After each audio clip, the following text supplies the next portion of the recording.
Bismillahirrahmanirrahim. Tahun Ta'lim Sahabat 31. Bismillahirrahmanirrahim. Qala mu'alif qaddasallahu sirrah.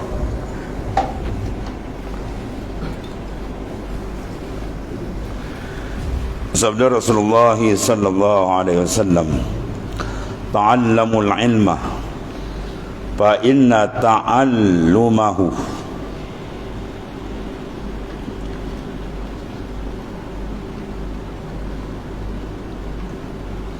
khasyah wa talabuhu ibadat.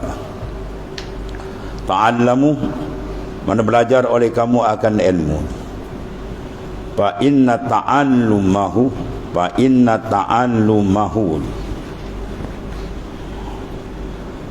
kerana bahawasanya belajarnya itu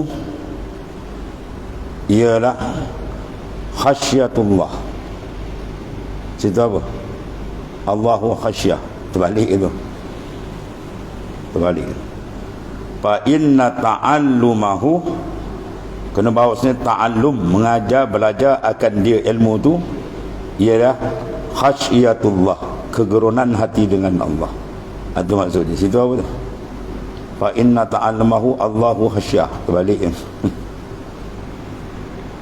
Fa inna ta'allumahu, ta'allumah tu isim bagi inna.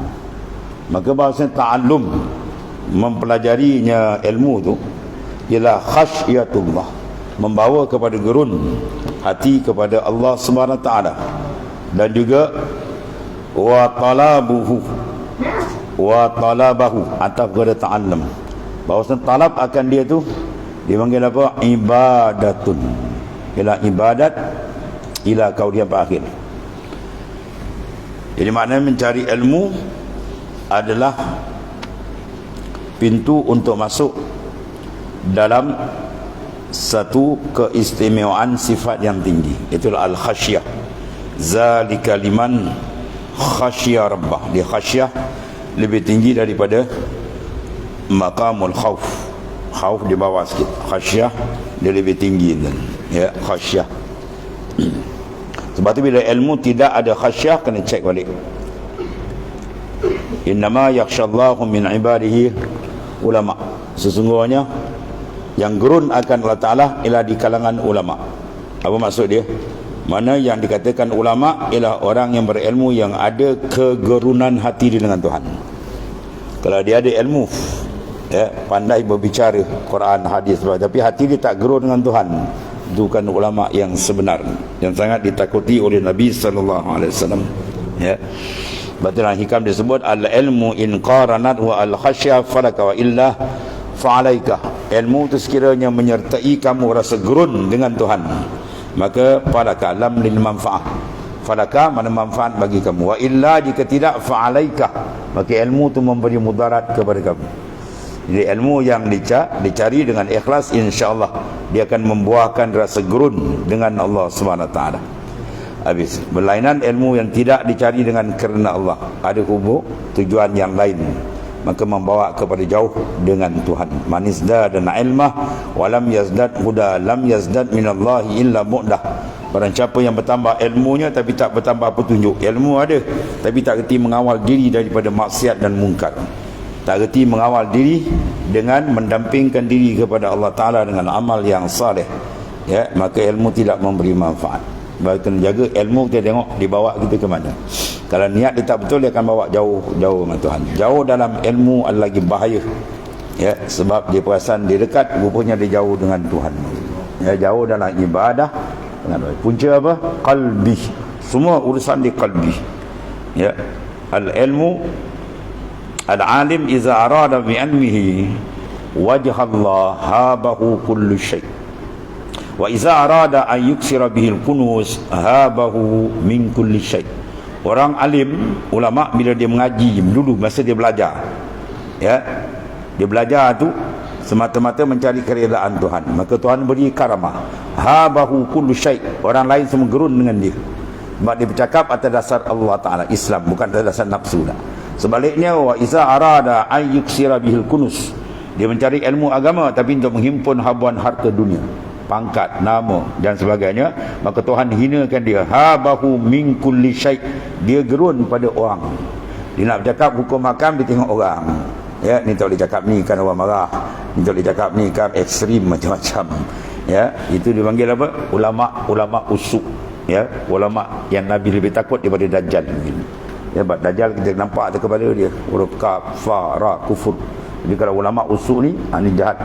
Banyak manusia tergelincir dengan sebab mereka ni. Punca apa dia begitu? Sebab al-qasdu, al-umur bimaqasidiha, segala urusan bergantung pada qasad. Bila qasad dia duduk di mana? Qalbi. Semua urusan qalbi, hati. Lepas tu kalau kita tak memantau ilmu qalbi, maka dia akan jadi wasak. Habis. Kemudian yarfa'ullahu bihi aqwaman fayaj'aluhum fil khairi qadah wal a'immah tuqtassu asaruhum wa yuqtada bi af'alihim wa yuntaha ila ra'yihim. Yarfa'ullahu bihi, mengangkat Allah Ta'ala dengan dia akan beberapa kaum, dengan ulama-ulama yang betul-betul ikhlas, yang arif billah ni, akan angkat banyak manusia sampai ke Tuhan maknanya. Ya, jadi taat betul ke Tuhan. Maka menjadi ia akan mereka itu yang memimpin dan yang diikut pada perkara-perkara kebajikan. Mana urusan kebajikan, mereka yang pimpin. Ya, dan dihikayatkan bekas-bekas mereka. Ya, asar kesan-kesan mereka itu dikenang, dijadikan ikutan. Ya, kalam-kalam mereka dan seumpamanya. Walaupun mereka dah pergi, tulisan-tulisan mereka, karangan-karangan mereka itu asar ni, dan diikut dengan perbuatan-perbuatan mereka menjadi ikutan. Ya, ini bila bersih dah batin di dalam mencari ilmu, dan disudahkan kepada pertilikan dan pandangan mereka. Mana mereka punya pandangan yang akhir, mana yang diterima, mana pandangan mereka diambil pakai, dijadikan qudwah, dijadikan ikutan untuk manusia sampai kepada Allah Ta'ala. Ini kalangan para arifina billah yang mengenali Tuhan.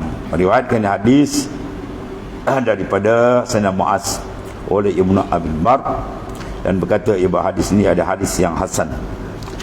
Dan setengah daripadanya pula ialah sabda Rasulullah sallallahu alaihi wasallam, afdalun nas al-mu'minul alim alladhi in ihtija ilaihi nafa' wa in istaghna anhu aghna nafsah. Bermula yang terlebih afdal di kalangan manusia, seafdal manusia itu ialah orang mukmin satu, kemudian yang alim dua sifat tu. Satu mukmin, sebab tu bila mukmin dia sudah diangkat martabat dia, yarfa'illahu alladhina amanu minkum, kemudian walladzina utul ilma darajat. Allah mengangkat darajat orang beriman. Bermakna orang beriman ni kalau ikut al-Imam Asy-Syafi'i, kullu mu'min awliya, tiap-tiap orang beriman tu semua wali. Ini wali am. Ya, wali am, kekasih secara umum. Adapun wali khas tu lain. Yang kita bahas awliya itu mana wali khas, orang yang punya ma'rifatan khassah, ma'rifat yang khassah. Ya. Adapun secara umum, sebab dia kekasih Allah, sebab ada iman, atau angkat martabat. Dan lapisan kedua, walladzina utul ilma darajah, dan orang yang diberikan ilmu darajat. Sebab tu satu tuan guru kita, kalau majlis-majlis pun diletakkan orang berilmu di depan dia kan. Ya. Sab pertama dengan dia semua letak golongan ulama ya. Dia tengok mana ustaz-ustaz guru kat sini duduk ni. Sebab kau ada ilmu, Tuhan angkat orang berilmu. Kenapa aku pula tak nak angkat? Tu hujah dia. Ya, sebab tu lain pertama elok kalau kita letak yang lain apa nama dalam kedudukan ke dalam apa, letakkan golongan orang alim, ulama-ulama, sebab dia diangkat oleh Allah Ta'ala. Ya, Allah Ta'ala angkat dia tu. Dia kalau dalam majlis zikir ni ustaz-ustaz duduk depan je lah, jangan tunggu panggil-panggil, faham je. Bukan kita nak takabur besari tak, sebab Allah angkat dalam Quran. Jadi kita ikut Allah punya cara dalam Quran. Yarfa'illahu alladhina amanu minkum wallazina utul ilma darajat. Telah angkat akan orang punya ilmu tu beberapa darah jarak, sebab dia ada nurul ilmi ada dekat dia. Ya, sikit banyak tu soal lain, itu masalah.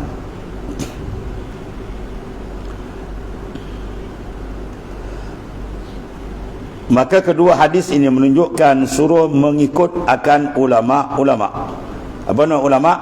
Jamak daripada alim. Apa makna alim? Zat muttasif bil ilm. Zat yang mempunyai ilmu dipanggil alim. Ya, kata ahli ilmu tak dipanggil alim. Pada ilmu tu mana satu kurniaan besar daripada Allah Subhanahu Wa Taala. Ya. Iaitu sarih pada hadis terang yang pertama dan mafhum pada hadis yang kedua. Hadis yang kedua dipanggil mafhum. Dia ada mafhum, ya, muafaqah, mafhum mukhalafah, mafhum mantuk, macam-macam mafhum dia ni. Kerana tidak ada manfaat pada orang yang alim yang lain daripada mengikutnya. Orang alim bukan kita nak harta dia, dan kita nak ikut apa yang ada pada dia tu. Ilmu pada dia tu ada. Dan ya, ia telah taklidnya digantungkan dengan ilmu dan ketaatan dia. Maka macam mana pula mereka itu mendakwakan tidak boleh ikutnya dan taklidnya? Macam mana kita kata tak boleh nak ikut, ya, orang alim tak boleh nak ikut Imam Syafi'i, tak boleh ikut Imam Mazhab, kita ikut Rasulullah SAW. Mana orang nak ikut? Siapa lebih faham Quran dan hadis? Ya, malu kita kalau tak nak bermazhab. Dan siapa diri kita ni? Imam Mazhab tu kan calang orang mujtahid mutlak, tuan-tuan. Manis tambata bi qawaidih. Mereka yang istimbat hukum dengan kawaid di sendiri. Kalau mujtahid fatwa mesti tarjih manis tambata bi qawaidi imamihi. Dia istimbat sama ada di fatwa atau di tarjih, tapi mengikut kawaid imam. Yani ulama mujtahid dia sendiri. Ya, itu hebat tak hebat imam-imam mazhab yang telah letakkan mereka ini sebagai mewakili untuk mengupas ahkam syariah. Sebab tu kita orang tua dulu kalau majlis tahlil apa dia hadiahkan kepada imam-imam mazhab Fatihah dan Sumbat sebagai jasa besar mereka. Ya, mereka mempuri ilmu, menyebarkan satu dunia supaya manusia memahami akan hukum syarak, cara-cara beribadah dan cara-cara membentuk takwa dengan Allah Subhanahu Wa Taala. Maka jika berkata mereka itu bukan dikendaki dengan tidak boleh mengikut ulama dan taklid itu atas, ya, maknanya ikhlaq, yakni apa, hanya tiada boleh mengikut dan taklid pada yang menyerahi Al-Quran dan hadis, dan boleh pada yang muafaqatnya, maka batal pula dakwaan itu dengan tiga wajah. Pertama, menyerahi zahir hadis yang pertama. Yang kedua, tidak dikatakan taklid serta mengetahui dalil-dalil mereka itu. Ya, kita tahu dalil, itu bukan taklid. Taklid mengikut gitu saja. Dan yang ketiga, tidak dapat sekali-kali daripada perkataan ulama-ulama yang menyalahi Al-Quran. Tunjuk mana kalam Imam Syafi'i menyalahi Al-Quran hadis? Mana ada? Ya. Sehinggalah terkadang disahihkan pada perkataan ulama dan tiada disahihkan pada Al-Quran dan hadis, maka memadalah dengan mafhum. Kerana beberapa banyak hukum-hukum, ya, memadakan dengan mafhum, mana dipaham. Sebab tu Syekh Zakaria Al-Ansari menolak mafhum Quran adalah kufur. Ya, mafhum. Mantuk lain, mafhum lain. Ya. Golongan yang tidak berjalan dalam Asy'ariyah, perjalanan Maturidiyah. Ya, contohnya sifat 20 dikatakan ada dalam Quran. Ya. Dia kata waw jim waw dal, wujud mana ada dalam Quran bahas. Kidam mana ada dalam Quran bahas. Lepas tu kita tak mengaji cara dia orang gitu. Ya. Itu sifat 20 kita mengaji, itu mafhum. Mafhum daripada Al-Quran. Wujud itu diambil ada mafhum daripada apa? Allahul ladzi khalaqas samawati wal ard. Allah yang menjadikan langit dan bumi. Bila dia jadikan bumi, dia ada tak? Ha? Kalau kita tanya seorang sahabat saya, kita pergi rumah sahabat kita, nama dia Abdullah, bapa dia nama, ya, Qasim. Jadi kita bertanya, Pak Cik Qasim, Abdullah ada? Pak Cik tu kata dia tengah mandi. Kita pun tanya, dia ada tak? Pak Cik kata dia tengah mandi. Panjang sikit. Kau tanya dia ada tak? Oh, pasal bebal nak kau, dia kata. Yang kau ni bangang. Aku kata tengah mandi. Mafhum mandi ialah maujud. Dia ni sebebal, dia kata nak ada dengan tak ada. Ya, ada tak ada? Ada atau tak ada, macam tu. Dia kata mandi tu mafhum. Kalau mantuk dia kata ada dengan tak ada. Dia kata mandi makna mafhum dia ada tak? Allah Ta'ala menjadi langit dan kul huwallahu ahad. Allah Ta'ala ahad. Ahad tu maujud tak? Ada tak? Tu je masalah. Bila menolak mafhum Quran, kata Syekh Zakaria Ansari, kufur dengan ni. Habis dah tu. Itu di antara apa? Ulasan para ulama. Mana yang pakar dalam bidang tu ialah para ulama. Ya. Tu habis dah tu.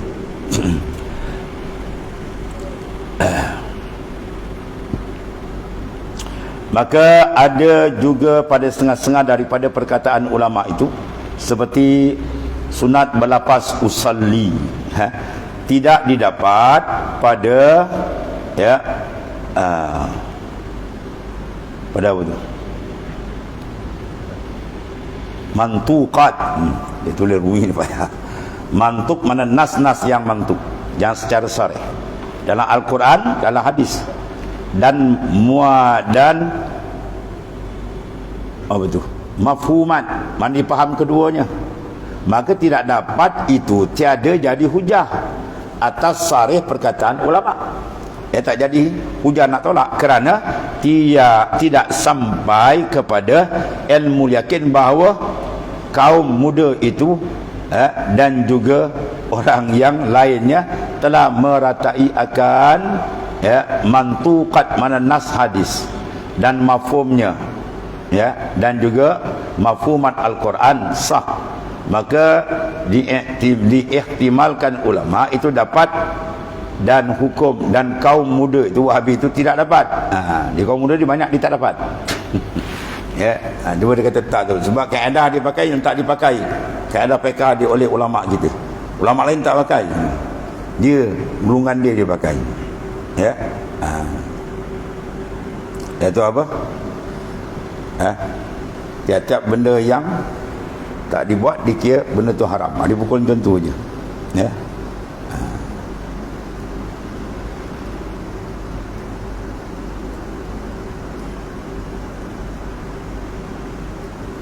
Ada pun kita mazhab ni tak semestinya benda yang tak dibuat itu tidak boleh sebab dia atas kias. Atas kias pun ada. Kalau kita usalli, dan memang tak ada dalam kitab Imam Syafi'i usalli, tapi dalam kitab Al-Imam An-Nawawi ada lapas sebab kita kias pada haji ada niat kan, iaitulah nawaitul hajj.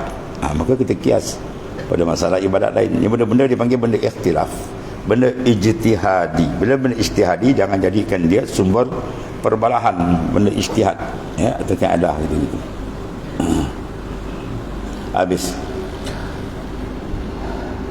Kemudian maka tetaplah ia dalam mana tadi?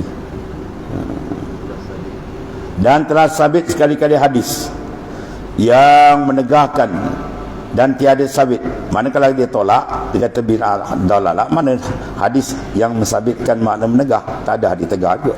Istimewa sebelum kata Imam kita Syafi'i sangat-sangat kuat dalil suruh mengikutnya dan taklidnya kerana telah sabit bahawasanya ia daripada kaum Quraisy, kerana ia anak Idris, anak Al-Abbas, anak Utsman, anak Syafi', anak As-Sa'ib, anak Abdullah, dan anak kepada Abu Yazid, anak kepada Hashim, anak kepada Abdul Muttalib, mana ada rangkaian sanad dengan Nabi SAW, dan anak Abdul Manaf, dan anak Qusay, hingga akhirnya.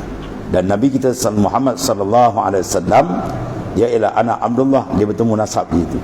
Akan anak Abdul Muttalib, anak Hashim, dan anak Abdul Manaf, dan anak Qusay, hingga akhirnya. Maka berjumpa ia pada titihan dan nasab dia ialah Abdul Manaf. Maka tatkala tetap ia daripada kaum Quraisy, maka masuk ia dalam immah, mana imam-imam pada sabda Rasulullah sallallahu alaihi wasallam, a'immatun al-a'imma min Quraisy, bahawasanya imam-imam yang menjadi pemimpin dalam ilmu dan seumpama ini daripada bangsa Quraisy. Hadis sahih Bukhari Muslim, mana secara umum dia masuk. Itu dia antara apa? Menguatkan hujah kita dalam mazhab Imam Syafi'i. Dan makna imam ialah orang yang diikut, bukan imam sekadar imam semayang dia.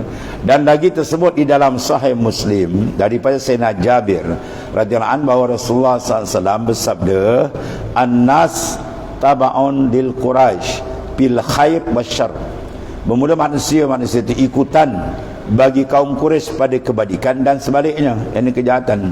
Dan sabda Rasulullah SAW, innal alimal Quraisy yamla'u tibaqal ard ilman. Di sini ulama menanggungkan kena pada Imam Asy-Syafi'i, ya, bahawasanya yang alim daripada kaum Quraisy yang memenuhi akan muka bumi, ya, ilmunya. Sebab tu masyhur seluruh dunia.